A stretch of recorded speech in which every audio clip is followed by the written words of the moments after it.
Hello, everyone. Welcome back to another episode of Coffee Corner. Today is your episode 121. I will try my best to fit three topics in this episode. The first one is being disliked, and the second one will be self-sabotage, and then last one will be emotional freedom. So let's get started. The first one, being disliked, well, I'm very experienced on that topic, just because I constantly experience being disliked. If you hear noises, that's from my neighbor. I will try my best to speak as clearly as possible. Being disliked is not a pleasant experience, I'm 100% sure. I've been there a few times and I've learned my lesson in a hard way. But recently, I've discovered how to ignore that. Ignoring that, not just trying to avoid it, but more of understanding why it is not important to you. So I like to use driving as an example just because I'm new and I'm really observing everything when I drive. Tailgating is one thing that bothers me a lot. When people tailgate, I hate it. I feel annoyed and I feel personal. But then I realized when I'm not paying attention to people who are driving behind me so closely, if I'm only focusing on where I go and focusing on surroundings and try to make sure I am driving safely, I lose those tailgaters. They disappear. I didn't even realize they disappear. And then I was trying to think and to link this with haters or being disliked, the feeling is sometimes they are around you and they follow you to the point that you really feel like this is very personal, and it gets really, really personal as well. And for you, you start to, if you're that kind of person, you start to think about yourself. Did I do something wrong to annoy them? Or I want to be part of them? How am I going to please them? People pleaser? Don't think about that. Of course, it's easier said than done. Don't think about that. You have to talk to yourself out of that. One thing I was listening this morning is Andrew Huberman. They were talking about inner voice and how important it is when you are being affirmative and also positive, and how harmful, how damaging could that be when you have a negative inner voice. So here is my tip. When people don't like you, they just don't like you for no reasons. It's hard for yourself, or it's easy for yourself to come up with the list of everything you do that could be the reasons they hate you, they don't like you. But then are you going to change them to fit in their group? Or you think there's really nothing wrong, there's really nothing you can do to change, and you just have to carry on and live your own life. So there's a difference. Think about tailgaters. Those haters are tailgaters. They will always follow anybody, not just you, follow anybody so closely to the point you feel intimidated. That's because they want you to feel so. They think they're above everyone. They think they're better than anyone in the world, and they want to show you that they're capable. But deep down, they're not. They're probably the losers. And that's their way to defend themselves. Best defense is offense, right? And then don't focus on that thing. Don't focus on being disliked. It's not a happy thing to think about, and it bothers you because every time first thing you wake up in the morning, if it's a bad thing, even just a little teeny tiny thing, it's going to bother you the whole day. It doesn't matter if you have a wonderful day, you have a great experience, everybody loves you. That little tiny one bad thing will bother you throughout the day. That's because people tend to focus on a negative thing, not because it's very important or valuable to you, just because that thing stands out. Being disliked, the same thing. It stands out because it makes you uncomfortable and you remember the pain. That's your body working to protect you. We have our own mechanism. The whole body tells you to avoid that. That's why they send the sense of pain to you. Then you know, oh, I remember, I learned my lesson. I try not to get back to do the same stupid thing again. But with the emotions and feelings, it's very difficult. You hang on there. You hold tight on it. You won't let go of it. And that becomes more miserable. And then that becomes more personal. It's not about haters anymore. It's about yourself. Deep down, you are hating yourself not be able to get rid of those people, get rid of that feeling, you feel like you're failing yourself and disappointing yourself as well. And that's why you have those unpleasant feelings about being disliked. Not because you want to be popular. Some of you, and including myself too, I don't want to be the center of attention. But I feel when people don't like me, then that's not right. Because I don't want to be the center of attention is my choice, but being disliked, it's not my choice. I'm forced into that mode by other people. I have to be the unpopular one. So that makes you uncomfortable. But being popular or being liked, is that really important to you in your whole long life? Or even in that short period of time? Is that really important?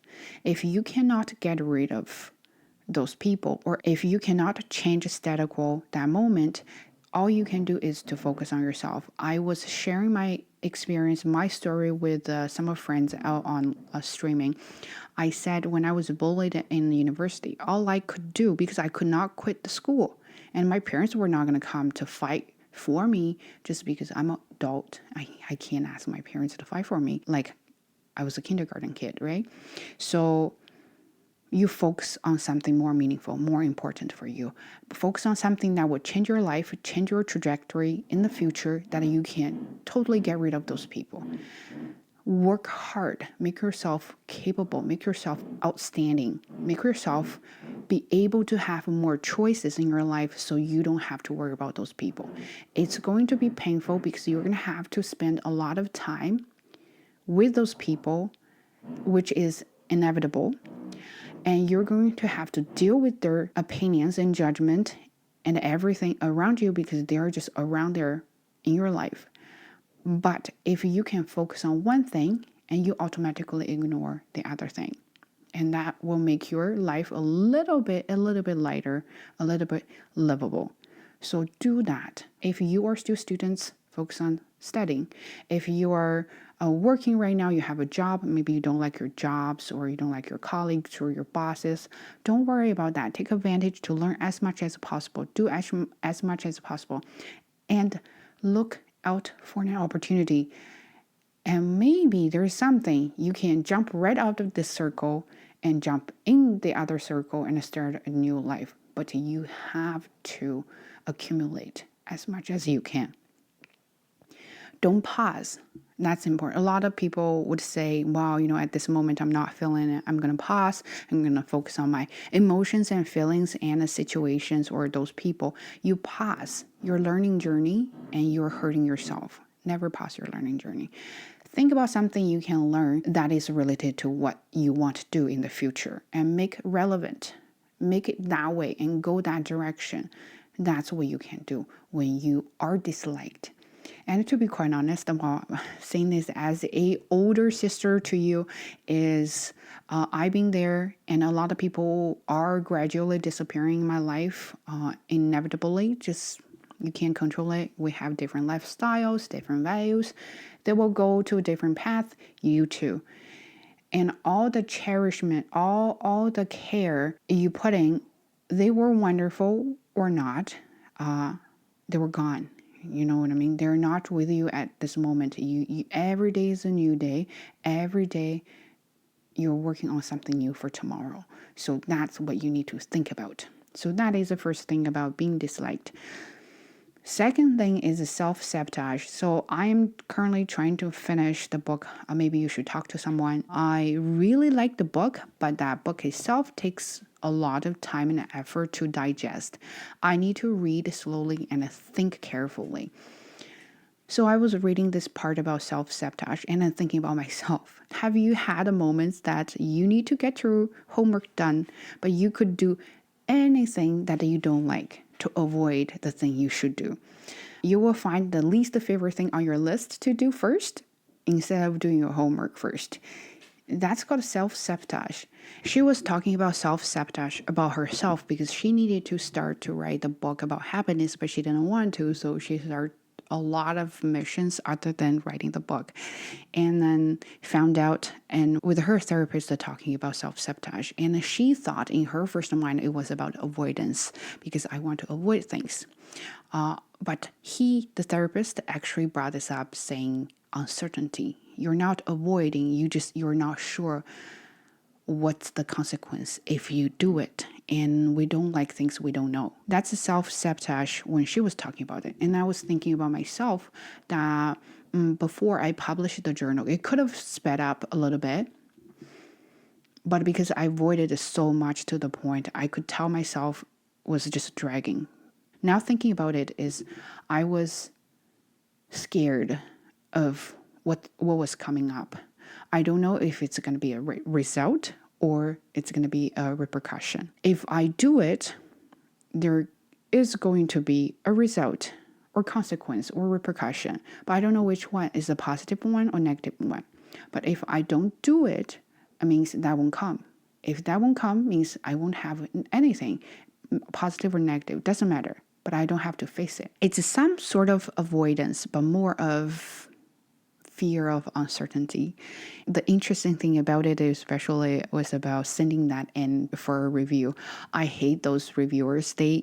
I'm sure they don't know me, you know. I mean, they're just reviewing peer review, right? Blind peer review. They're just reading your articles, giving their opinions, asking questions. Some of the questions are very harsh. Some of the comments are very harsh. When I read it, I have to give myself a pep talk before I open the document, just because I was so scared what I was going to see, what I was going to read. But then there are so many questions. As you remember, first draft, I probably got 3-4 pages of questions I had to answer. It took me a while to really sit down and hammer through those questions because I was so scared I was not able to answer those questions. I'm scared of my incapability because I had a feeling that I wasn't able to do it. But if I do it, that will show that I'm not able to do it. But I don't want that feeling. I don't want a feeling of myself incapable. But you have to face it. Then I start to self-sabotage. I told myself I was so busy, I was so sleep deprived, and then I had a postpartum depression, and I was busy with the newborn. My mom's here. There were so many excuses for me to stop working on my journal article. But I think, were they real legitimate excuses for not being able to work on the journal article, or that those were excuses I purposely found for myself so I could avoid doing that, so I could avoid uncertainty at that moment? So that's self-sabotage. There were moments that I was really sitting down and working on that. I was really trying to figure out this question, yes, this question, no. I can't answer this question, but it takes a little bit more time and effort and more research. And that question's easy, I can do. And I figure out a system for myself is work on the easy one, answer the questions, feel a bit of sense of achievement, and then you get that confidence to take another step, to work more, to answer more questions. It was not a pleasant feeling for sure, but there's a way to help yourself solve the self-sabotage problem. Is you need to come up with the list. The more specific, the better. I was chatting with a friend on the streaming. She was asking me, or he was asking me, I don't know, about how to improve speaking. Well, that's a very common question. And also, there's a thing, other people speak really well, or they're at this level, but my speaking is not at that level. I think we focus on wrong thing to avoid practicing. And for example, levels are of course very important because you reach a certain level, then you're able to do things. But they forgot what we want is the able to do things, not the level. IELTS scores, TOEFL scores, SAT scores, a GRE scores, all the scores you need are just a paper proof, physical proof that you can do it. But can you really do it? That is a really good question to ask yourself. But because if you start to do it, it's going to show whether you can or not. You don't like that. You don't want to know if you can or not because you know deep down, consciously, unconsciously, you already know the answer, you can't do it. So it's better to not start. Then if you don't start, you will never have the result of I'm not able to do it. Back to practice speaking. If you do realize you have problems with your speaking, Make a list of your speaking. Be more specific. If you say, well, my grammar is not good when I speak, grammar is very general. Like which part? Is verb tenses, sentence structures, or anything.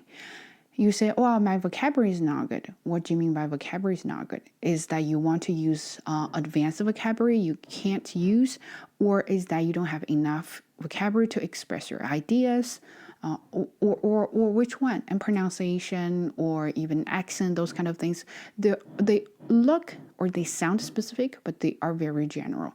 Can you narrow it down to very specific problem you want to solve, one at a time? Don't make 20 items on your list and then you can't even do it. If you have grammar problems, think about one grammar problem you have. Be specific. So for example, if I think I have a problem with the simple present, then I will start to practice speaking using simple present, for example, talking about my routines, right? If you have problem with the simple past, then I start to talk about things happened yesterday, last year, or 20 years ago. You have ways to practice, but you don't want to do the work to make a list so you know what the specific problems are, because you don't want to know the specific problems are. And that's self-sabotage. You are setting yourself for failures. And you sometimes do that purposely so you can tell other people that, well, it's not like I can't do it. It just, I didn't really prepare, or I really didn't have time. And you are trying to find excuses for yourself so you can tell people you are capable. You are just not willing to do it. Anyway, so from now on, if I ever have that moment, I'm going to remind myself that why you're doing this. Procrastination is one of the biggest signs of being self-sabotage. So anytime, next time, in the future, or even today, I need to get a lot of things. Even doing a video, I was telling all you guys there saying, I'm not going to do a video because my neighbor makes noises. I think deep down is I don't know if I can do a good video or not. I'm not very prepared, but I forced myself. My problem is I just need to talk. I need to get the camera out. I need to get the microphone out and start to talk about it. Don't think about the results first. Get it out first. If you do want to improve, maybe you can do a better job on preparation next time, or there's a ways to improve, but you cannot say, I don't do it because of this, and then don't do it. Another thing, which is our last thing I want to talk about, is emotional freedom. So if you Google it, or if you go to YouTube to Google emotional freedom, they show you techniques about how to release stress or anything like that. But the one I'm talking about here is not really same thing. Is still from the book, Maybe You Should Talk to Someone. And it really struck me in a good way. Just think about, when was the last time you had a meltdown? Like completely meltdown with no restrictions. You were crying like a baby, you were screaming, you were throwing tantrums there without thinking about consequences. When was the last time you had that? I couldn't even remember. When I want to cry, I have to find a quiet place. Nobody's around. I have to cry quietly because I don't want to worry other people. Sometimes I have super asshole students. I just want to scream out of my lung, but I can't because I'm an adult. I don't have the freedom anymore. But my son does. My son, almost 2. When he's not happy, he's just not happy. When he doesn't want it, he just doesn't want it. He can cry as much as he wants. He can cry like a whiny cry, I don't want this. Or he can give me a super big cry, just like tears and snot and slobber and everything rubbing on you. Cry, cry, cry. He can throw tantrums. He will throw cars, and then you will tell him, no, you cannot do this. And he will still do that because he has no sense of act properly. But you would think, what is acting properly? What do you mean by properly? What's the definition of that? Is we have those social restrictions. We need to follow social norms. We need to be a normal person. And we have to restrain ourselves to the point sometimes we feel so stressed that we don't know what to do with it. And then we have depression. And we have all kinds of mental problems. And I feel last night, he was a little bit constipated and had a really hard time pooping. And I was trying to help him. And he had a mess. Accident. And he kept saying, "Oh no, Mama, oh no." And I felt so bad. So I kept talking to him. It is okay. It is okay. Don't worry about it. Nobody's fault. It's not your fault. It's okay. Don't think about it. It's okay. You keep doing what you're doing. You're a great boy. Don't worry about it. And then finally, so we get everything ready. We cleaned up. We sent him to bed. I was sitting here just staring at nothing. And then from nowhere, I said to my husband, I don't want him to be like me. I don't want him to be that sensitive.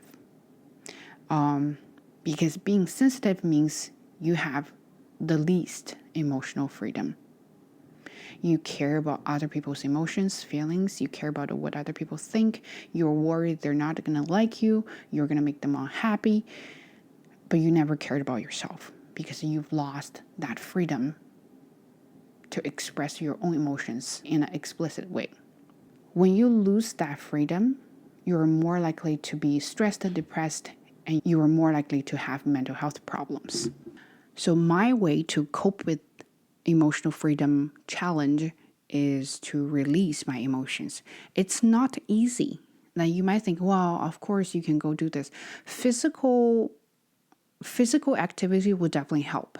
But physical activities only release that moment, that stress the moment. It's not really solving the problem. You can have the good moment. You can have the strength when you are on your peak, when you are at your best to deal with the difficulty and to solve the problem. But you can't just say, I'm feeling really good at this moment now, and I'm going to just be feeling really good. And afterwards, that will backfire. I've been there, so I know how bad it is. You need to acknowledge your stress, negativity, and all sorts of sad feelings. So let's say get back to the first topic we're talking about, being disliked. If that really bothers you, you should be able to have the emotional freedom to let your sadness, negativity out. My way is to write it down. I have my own journal that in English and in Chinese depends on what moment I have. If the moment is in English, it will be in English. I want to curse, but I can't really curse. I want to shout, but I can't really shout. But I can do that on paper. I can do that with my pen. So I'm going to do it. I can say the ugliest words ever in my whole life that I've never said it before on paper with my pen. I just need to get it out. Once it's out of my system, I can move on. And next time when I think about it, I'll come back and do the same thing. But of course, you're going to have to keep your journal in a safe and private place so you don't want people to find out and you're a total jerk. But it is very, very good way. You are so sad. You have those negative moments. I had last year, there are so many times that I thought about getting divorced just because husbands are useless. Fathers are useless. They don't do anything. Which is not true because last year I was still on my fluctuating of hormones. So of course I'm not thinking clearly, but my emotions and the feelings are right there. They're legitimate. They're not false. They're true. They're there. You have to acknowledge them. It's just because your hormone affected how you think about things doesn't mean they're not there. So I wrote down all the words and everything, all my feelings, all my thoughts about how I wanted to deal with this relationship, why I was so mad at him. And I wrote it all out on the paper. And the other night I went to read those things. I was like, I can't believe I said that. And it wasn't even true. But that moment, it was true for me. So I had it out. I never thought about it. And I moved on. Sometimes you have those evil thoughts. You can't put them into action. Of course, those are evil thoughts. But it doesn't mean you don't have them. You can write them down, write them out, and let them go. Tell yourself once it's out, it's out. And then that's no longer being possessed by your soul. And that's it. And another way to deal with emotional freedom challenge is to watch movies, sad videos, whatever. Just feel sad of other people. And if you see the moment, you say, oh my God, this is so sad, it's so tragic, and start to cry, you're crying for yourself. But now you have good excuses to cry out loud, even in front of other people. Like, are you okay? Is that really sad? Is that really touching? Is that really emotional? Don't say anything. Just cry, cry, cry. Have the ugliest cry ever in your whole life as an adult. And do that, and you feel a lot better. I had a cry last night for no reason, but I felt really good today. And I went to walk Bob. Bob had a good time, came back, had live streaming. It's still on. I'm very happy. Now I'm doing a video, so mission is accomplished.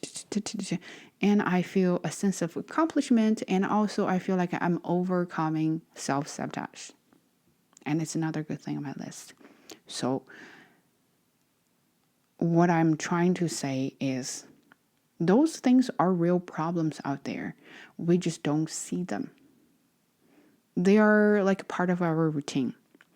You don't think about breathing every day, do you? Like you just breathe, right? And brushing teeth, do you think about, oh, brushing teeth, I have to brush? Well, sometimes I do. But most of the time, you get up, first thing, you brush your teeth. Thinking about those things is part of our routine, not part of a routine. You are not thinking about them. They are just there, like air. But they're problems. They bother you. You want to solve them, you have to think about them. When you think about them, you have to be aware and acknowledge their existence and start to think about how you can tackle. To be able to tackle each problem, you have to be more specific. You have to force yourself and say, hey, you need to look at each of the problem and start to think about solutions. And you also have to tell yourself, sometimes I just don't have answers to it. And not having an answer is not a shameful thing, because not everyone has answers. We don't have answers to all the questions, and that is totally normal. Knowing that it's totally normal will help you a lot. So that's what I want to talk about in this episode. Hope you like it, and stay tuned for next video.